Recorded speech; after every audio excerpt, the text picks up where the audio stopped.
Chapter 1: The Invisible Economy.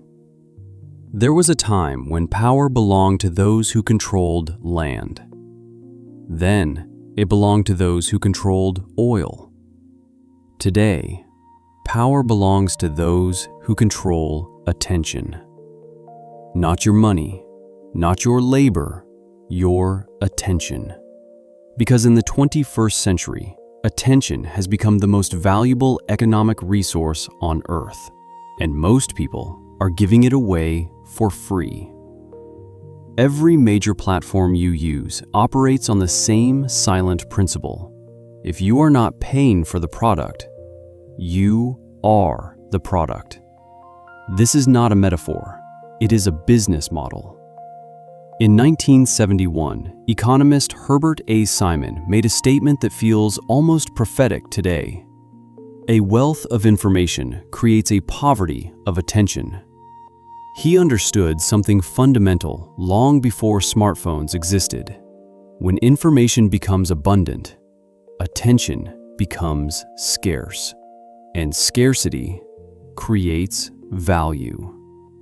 Today, we are not living in an information age.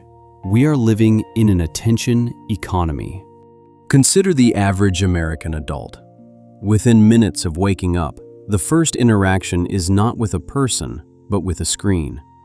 Emails, notifications, news alerts, social feeds. Before the brain has fully transitioned out of sleep, it is already being stimulated.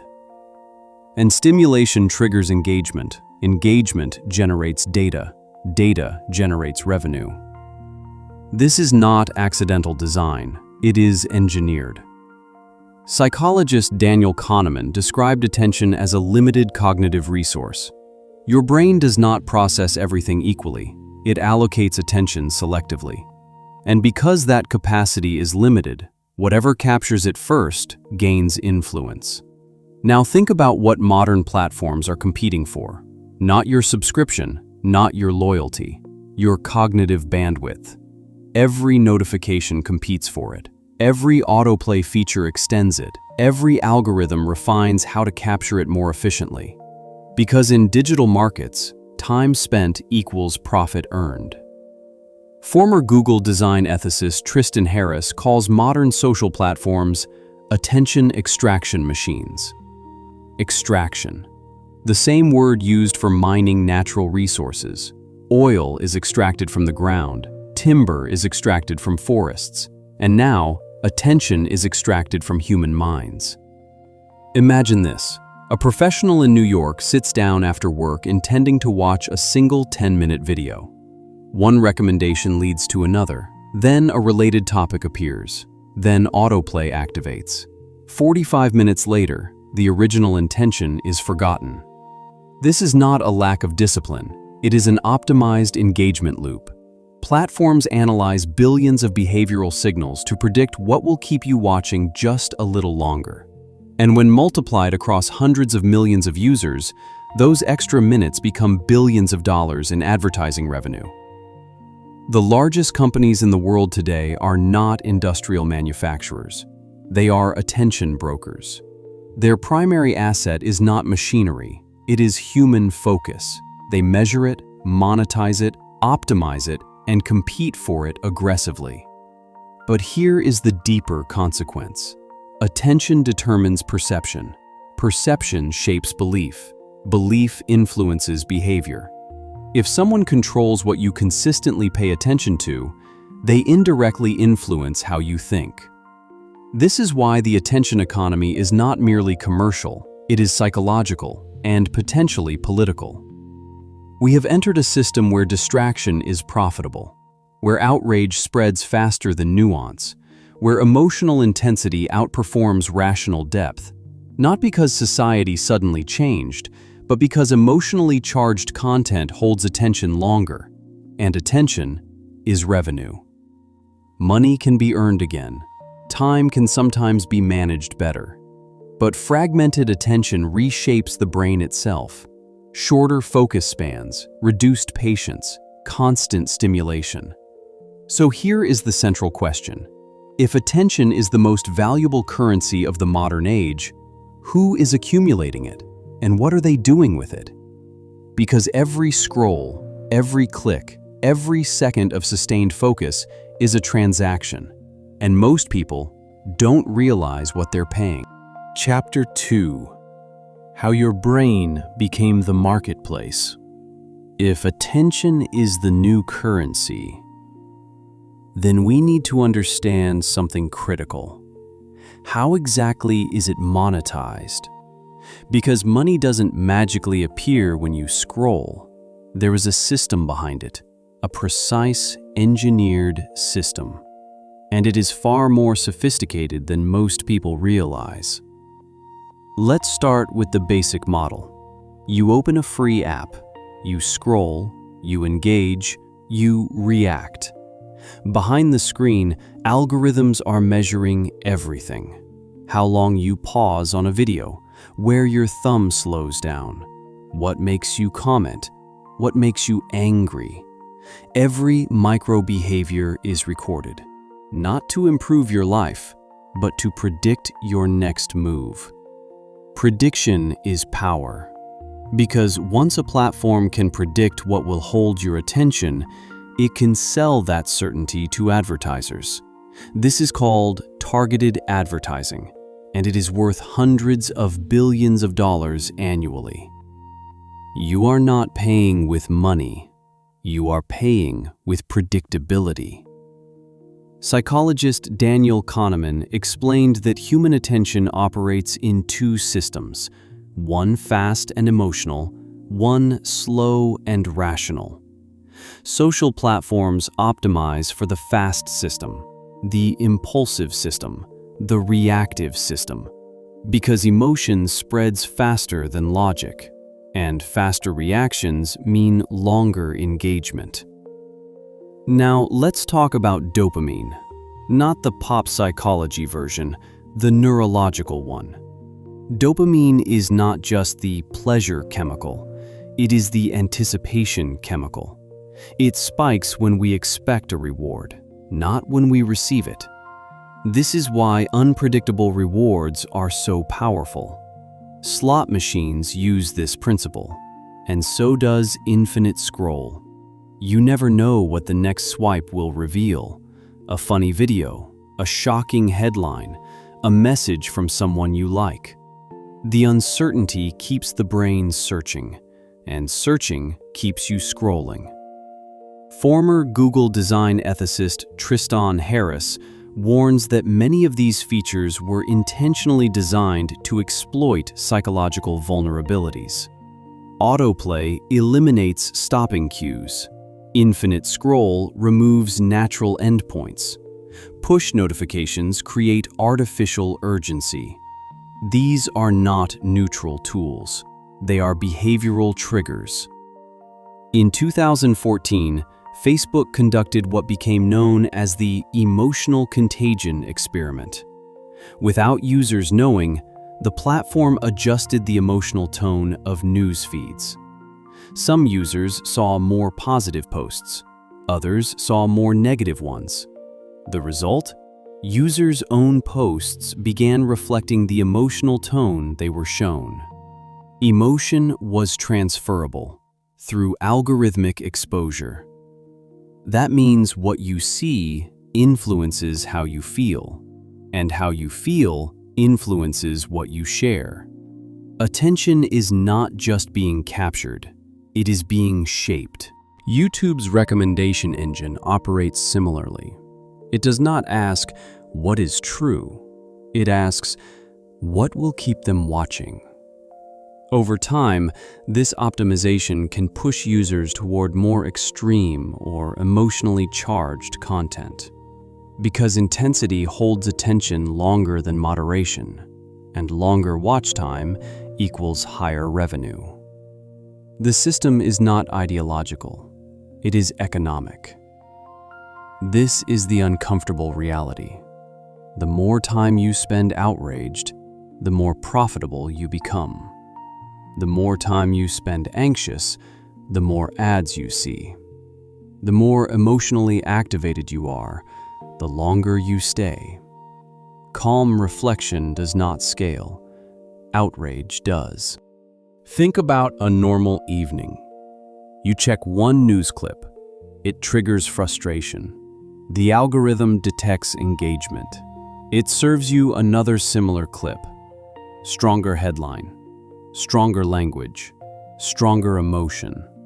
Within 20 minutes, your mood has shifted. You didn't search for anger. It was optimized toward you. Because emotional intensity extends attention duration, and attention duration drives ad impressions. Remember what Herbert A. Simon warned decades ago. When information is abundant, attention becomes scarce, and scarce resources are exploited. Today, the scarcest resource is not oil. It is uninterrupted focus. This is why your brain has become the marketplace. Not metaphorically, literally. Advertisers bid in real time for the opportunity to appear in front of you. Data brokers refine your profile. Algorithms adjust your feed, all within milliseconds. So seamless that it feels natural, but it is engineered. The question is no longer whether the system works. It works extremely well. The question is, what is it doing to you? Because when your attention is constantly fragmented, your thinking fragments. When your emotions are constantly stimulated, your baseline shifts. And when your focus becomes a commodity, your autonomy quietly weakens. Attention is the new currency. But right now, most people are spending it unconsciously. Chapter 3: The Slow Rewiring of Your Mind. There is something happening to your brain, quietly, gradually, without permission. And most people won't notice it until their ability to focus is already gone. The attention economy does not just capture your focus, it reshapes it. Every time you switch between apps, every time you interrupt yourself to check a notification, every time you abandon a long task for a quick hit of stimulation, you are training your brain, not for depth, but for distraction. Neuroscience calls this neuroplasticity. The brain rewires itself based on repeated behavior. What you practice, you become efficient at. If you practice sustained concentration, you strengthen it. If you practice rapid switching, you strengthen that instead. And modern digital life trains rapid switching, constantly. Remember what Daniel Kahneman explained about cognitive load? Attention is limited. When it is divided repeatedly, the brain pays a cost. Context switching is not free. It increases mental fatigue, reduces deep comprehension, and weakens memory consolidation. Which means you can consume more information than any generation before you, but retain less of it. Have you noticed how hard it feels now to read a long book, or sit through a slow movie, or stay present in a quiet conversation? That discomfort isn't random. It is withdrawal. Your brain has become accustomed to high stimulation frequency. Silence now feels like deprivation. Stillness feels empty. And boredom feels threatening. But boredom used to be the birthplace of creativity. Before smartphones, boredom forced reflection. Reflection led to insight. Insight led to original thought. Now, boredom is immediately anesthetized with a swipe. Here's where it gets darker. When attention fragments, identity fragments. Because identity is formed through sustained internal dialogue, through thinking, through wrestling with ideas long enough for them to shape you. But if your attention resets every 8 seconds, how deeply can you really think? How fully can you really understand yourself? Former Google design ethicist Tristan Harris argues that these systems are not competing for your time alone. They are competing for your perception. Because what you repeatedly pay attention to becomes your reality. If your feed shows constant outrage, the world feels hostile. If your feed shows constant comparison, your life feels insufficient. If your feed shows constant crisis, your nervous system stays activated. Imagine this. You wake up. Before your brain stabilizes from sleep, you check your phone. You see political conflict, economic fear, social comparison, crisis headlines. Your body responds. Micro-stress responses activate. Cortisol rises. Heart rate subtly increases. You haven't left your bed. Yet your nervous system is already in defense mode. And this repeats daily, over months, over years. Chronic microactivation reshapes baseline anxiety levels, not dramatically, gradually, which makes it harder to concentrate, harder to relax, harder to disconnect. Now combine that with dopamine conditioning. Every scroll promises novelty, and novelty releases anticipation signals. Your brain begins craving microstimulation. Long-form effort starts feeling unrewarding. Deep work feels slow. Shallow input feels satisfying. And slowly, your tolerance for cognitive effort decreases. This is why many professionals report something unsettling. They are busier than ever, consuming more information than ever, but thinking less clearly than before. Because scattered attention creates scattered cognition. There's another consequence. When attention is constantly hijacked externally, internal awareness weakens. You become reactive instead of reflective, impulsive instead of deliberate, emotionally triggered instead of emotionally regulated. And reactive populations are easier to influence, easier to polarize, easier to manipulate, not through force, but through feed design. This is the part most people don't want to confront. The attention economy doesn't just monetize your focus, it alters your mental habits, your patience threshold, your emotional stability, your ability to tolerate complexity. And complexity is essential for democracy, for relationships, for wisdom. When complexity feels exhausting, people gravitate toward simplicity, toward extremes, toward certainty, because certainty is cognitively cheaper than nuance, and nuance requires sustained attention, which is exactly what the system erodes. Neuroplasticity is neutral. It will shape your brain based on repetition. The system repeats distraction, so distraction becomes default. The system repeats urgency, so urgency becomes normal. The system repeats stimulation, so silence becomes uncomfortable. The most dangerous effect of the attention economy is not wasted time, it is diminished depth. Because when a society loses the ability to think deeply, it becomes easier to steer, easier to divide, easier to control. Your brain is adapting. The question is, adapting into what? Imagine this. You wake up. Before your brain stabilizes from sleep, you check your phone. You see political conflict, economic fear, social comparison, crisis headlines. Your body responds. Micro-stress responses activate.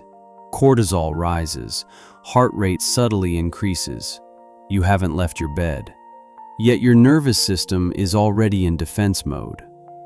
And this repeats daily, over months, over years.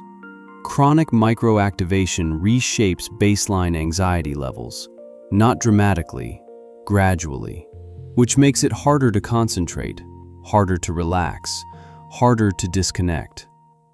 Now combine that with dopamine conditioning.